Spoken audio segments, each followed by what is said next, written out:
Boa tarde a todos, meu nome é Raquel, eu sou especialista de aplicações da ADP Union e hoje a gente vai conversar sobre a técnica de STEM, Scanning Transmission Electron Microscopy, para MEV de bancada. Então, durante essa apresentação, a gente vai falar um pouquinho sobre o breve histórico da ITASH com a microscopia eletrônica, sobre a nossa série de tabletops, nossos varredores de bancada, o funcionamento básico de um microscópio eletrônico de varredura, como cada detector funciona. Vamos falar sobre STEM, claro, e mostrar alguns resultados obtidos no STEM para o microscópio eletrônico de varredura de bancada. Bom, a Hitachi é uma empresa japonesa com uma longa tradição na microscopia eletrônica. Em 1942 foi construído o primeiro microscópio eletrônico de transmissão comercial e já em 1966 já eram mais de 1.000 unidades entregues. Em 1969 foi lançado então o primeiro microscópio eletrônico de varredura da Hitachi e logo em seguida a construção do primeiro FEG, o primeiro varredura de alta resolução fabricado no Japão, o que conferiu em 2012 um prêmio, um IEEE, pela construção do primeiro microscópio eletrônico de alta resolução prático, em parceria com o professor Albert Creel, da Universidade de Chicago. De lá para cá, a fama de inovação e robustez dos equipamentos foi crescendo e ganhando confiabilidade.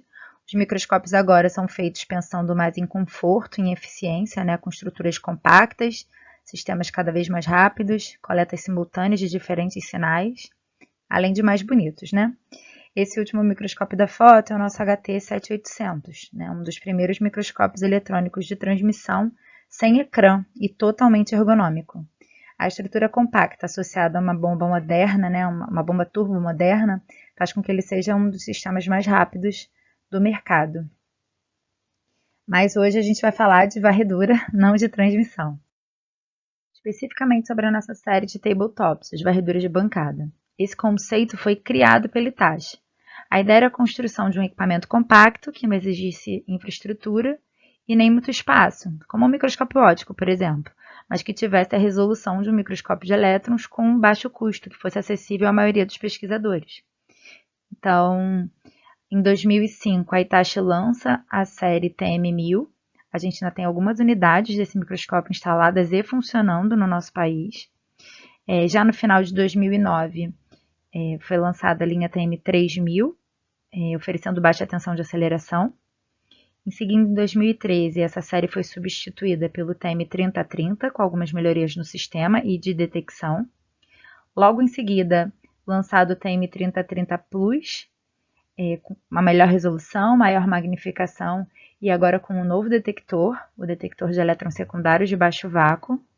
E apenas 3 anos mais tarde, foi lançada a linha TM 4000 e 4000 Plus, que além de uma coluna redesenhada, teve a adição também da tensão de 20 kV e um software bem mais moderno, bem mais intuitivo. A primeira vez que eu tive contato com esse MEV foi numa exposição de congresso. Eu ainda trabalhava na universidade. Ele estava sobre uma bancada dessas de stand e eu fiquei muito impressionada. Eu lembro que a primeira impressão positiva que eu tive sobre esse equipamento foi da eficiência da coleta do detector de elétrons retroespalhados e da facilidade de migrar do sistema de vácuo de baixo vácuo para alto vácuo. Eu fiquei muito surpresa com a possibilidade de análise de raio-x num equipamento tão simples e tão pequeno, tão compacto como um MEV de bancada. O tamanho dele e a eficiência realmente são muito impressionantes.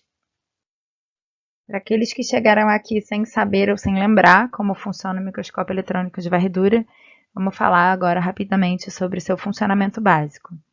Então, esse desenho esquematiza a coluna de um microscópio eletrônico de varredura. Então, lá em cima é o chamado canhão, que é onde fica a fonte geradora do feixe de elétrons, que vai ser acelerado por essa coluna no ambiente a vácuo, em alto vácuo, passando pelos conjuntos de lentes. Então, o primeiro conjunto é chamado, são as lentes condensadoras, que têm o papel de demagnificar esse feixe e organizar os elétrons de forma que eles cheguem às lentes objetivas ou as lentes finais focalizados, né, com resolução. E nessa coluna também vai ser inserido então as bobinas defletoras que vão fazer com que o feixe de elétrons varra a superfície da amostra, né, o que confere o nome de microscópio eletrônico de varredura. É na câmara também que vão estar posicionados os diferentes detectores, que vão transformar a informação desejada em sinal ou imagem, né? Então a gente tem os detectores de elétrons secundários, o detector de elétrons retroespalhados e o detector de raio-x, por exemplo. Mas antes da gente falar sobre a detecção dos sinais, a gente precisa entender um pouco o que acontece durante a interação do feixe de elétrons com os átomos da amostra durante a varredura. O feixe primário ele penetra na amostra com uma geometria de pera. Essa interação vai gerar uma série de espalhamentos, os chamados espalhamentos elásticos e espalhamentos inelásticos. Vamos pensar em um único átomo da amostra. Ele é composto por um núcleo, cheio de prótons e nêutrons, que é inclusive o que define o seu número atômico, e uma eletrosfera, que vai ter ali um X número de elétrons com diferentes energias, né, de acordo com o núcleo a que pertence. Pois bem, o feixe do microscópio é composto por elétrons, certo? Elétrons são partículas negativamente carregadas, que vão exercer força de atração em relação ao núcleo e repulsão em relação à eletrosfera. E daí surgem os espalhamentos elásticos e inelásticos. O espalhamento elástico ocorre com uma grande angulação e pouca ou nenhuma perda de energia. Já o inelástico vai ter uma grande perda de energia, mas vai ser com pouca angulação. Essas informações vão ser essenciais para a gente entender a formação de imagem. Voltando para o esquema da peira. O feixe de elétrons ele varre a superfície da área de interesse da amostra, interagindo com os átomos dessa amostra. E aí os espalhamentos elásticos e inelásticos geram sinais que são detectáveis. Os chamados elétrons retroespalhados são resultados da interação do feixe com o núcleo da amostra. E com isso a imagem é chamada também de composicional, porque o contraste carrega a característica atômica da amostra. Quanto maior o número atômico, maior será o sinal gerado. Então, o que aparecer com mais brilho na formação da imagem vai ser o que tiver, a parte da amostra, né, que tiver maior número atômico. Já os elétrons secundários, eles são resultados da interação do feixe de elétrons com a eletrosfera dos átomos da amostra. Ocorre que como o feixe de elétrons é mais energético do que alguns elétrons da amostra, acontece uma troca entre eles de posição, e parte dos elétrons da amostra são arrancados, e é por isso que eles têm o nome de elétrons secundários. Esses elétrons são responsáveis pela formação de imagem da superfície da amostra. E durante essa troca de posição, há uma dispersão de energia que é característica de cada elemento químico, o que torna possível a detecção desse sinal, né, que são chamadas a detecção de raio-x, possibilitando também uma análise química da amostra, além de visual. Como dito anteriormente, os detectores eles estão posicionados dentro da câmara do microscópio. E, por exemplo, por ser um espalhamento de grande angulação, o detector de elétrons retroespalhado normalmente fica posicionado junto à peça polar. No caso do MEV de bancada, ele é um detector semicondutor anular de 4 segmentos. Em alguns equipamentos, ele recebe então um 5º segmento com o intuito de gerar imagens tridimensionais. Já os secundários são atraídos por uma gaiola de Faraday, posicionada bem em frente de um cintilador, que vai fotomultiplicar e transformar esses sinais em pixel, formando a imagem topográfica da área da amostra varrida. O detector de raio-x, o EDS, vai analisar esse pulso energético durante a interação e o resultado é visualizado em um gráfico com todos os elementos químicos encontrados e uma estimativa do percentual de cada um deles dentro da área de interesse selecionada. Aqui, só para exemplificar, então a diferença dos sinais, né, de imagem do varredura de bancada. A imagem, esse material é uma grade de cobre, tá? Então a imagem de cima ela foi gerada com detector de elétrons secundários e a imagem de baixo com detector de elétrons retroespalhado. A gente consegue notar que no detector de elétrons secundários a gente vê perfeitamente o detalhe da superfície da amostra, né, e algumas imperfeições que a gente não consegue perceber com retroespalhado. Mas percebam como o cobre da grade brilha mais do que as sujeiras da superfície, né? Então a gente consegue ver essa diferença composicional também, né, no detector de elétron retroespalhado. E é possível também fazer um mix com esses dois sinais, gerando uma imagem única. Bom, então, no MEV de bancada, o detector de elétrons secundários ele é um detector diferente, ele é um detector de baixo vácuo. Eu não vou me aprofundar sobre esse assunto, a gente tem outro webinar gravado e disponibilizado para quem se interessar, mas hoje a gente só precisa saber como é que funciona o STEM, e o STEM para esse microscópio vai utilizar esse detector. Então, a esse detector foi dado o nome de UVD, que significa ultrapressão variável. É um detector de alta sensibilidade que utiliza a luz gerada na interação dos elétrons secundários e as moléculas de ar na câmara, amplificando esse sinal e transformando esse sinal em imagem. E aí, por isso ele é chamado de secundário de baixo vácuo. A gente precisa falar sobre mais um tipo de interação para a gente entender o funcionamento do STEM. Quando ao invés de varrermos a superfície da amostra, a gente coloca no caminho óptico uma amostra ultra fina, esse feixe de elétrons vai atravessar a amostra e interagir da mesma forma, havendo desvios elásticos e inelásticos. E os chamados transmitidos, que são aqueles que vão interagir muito pouco com a amostra.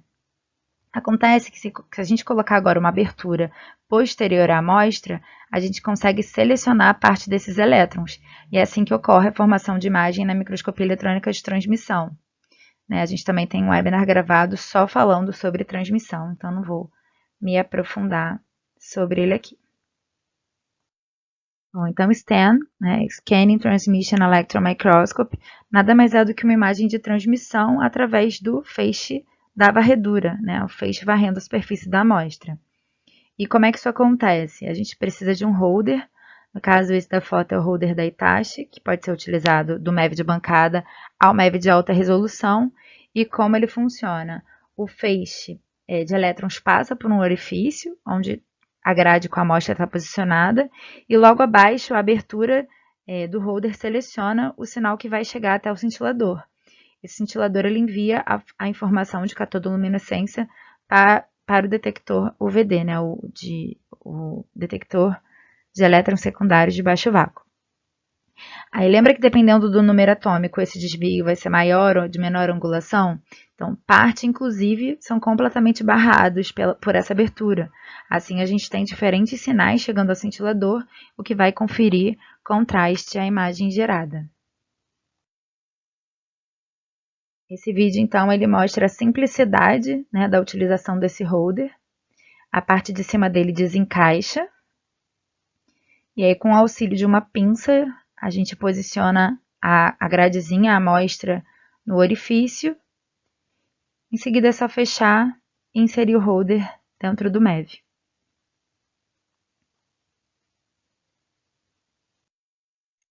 Alguns de vocês podem não estar familiarizados com essa grade. Então, a gente pode falar rapidamente sobre o preparo dessa amostra. Ela pode ser basicamente preparada de duas formas. Se a amostra é uma suspensão, a gente pode utilizar essas gradezinhas forradas, que existem vários tipos de grades com diferentes materiais e malhas, inclusive diferentes coberturas poliméricas, E aí a escolha da grade vai depender do tipo de material e do objetivo de cada estudo. Se você tiver alguma dúvida, ao final a gente vai deixar o nosso contato. Você pode escrever e nos consultar que a gente te ajuda na escolha da grade. Bom, para a suspensão, basta utilizar uma dessas grades com uma microgota sobre a superfície. E a única coisa aqui que é importante é que a amostra seja bem diluída e bastante dispersa, para que o feixe de elétrons consiga interagir com a amostra, não seja uma amostra muito espessa, e que a gente consiga visualizar as partículas dispersas sobre a grade. E aí, com um filtro de papel, é retirado o excesso de líquido, fazendo com que a amostra fique grudada sobre a superfície de filme dessa grade. Para materiais mais espessos, o preparo é um pouco mais complexo. Ele precisa ser processado, principalmente material biológico, que ao ser fatiado sofre mudança estrutural. Então, tem mais detalhes sobre esse processo, de como a gente chega até o material emblocado na nossa apresentação sobre transmissão. Mas o importante aqui é saber que a gente vai precisar não só processar essa amostra, como de um equipamento chamado ultramicrótomo, né, e uma faca com gume de diamante, que é essa também aí desenhada. O material polimerizado em uma resina plástica, né, então posicionado nesse ultramicrótomo, fatiado. Os cortes vão ficar sobre água, né, sobre a banheirinha dessa faca de diamante, e para então serem coletadas com as tais grades. Essas grades, nesse caso, não precisam necessariamente serem recobertas por algum filme. E esse é um exemplo, né, de material biológico cortado, né, processado e cortado de forma ultra fina e imagiado num detector de STEM, do microscópio eletrônico de varredura.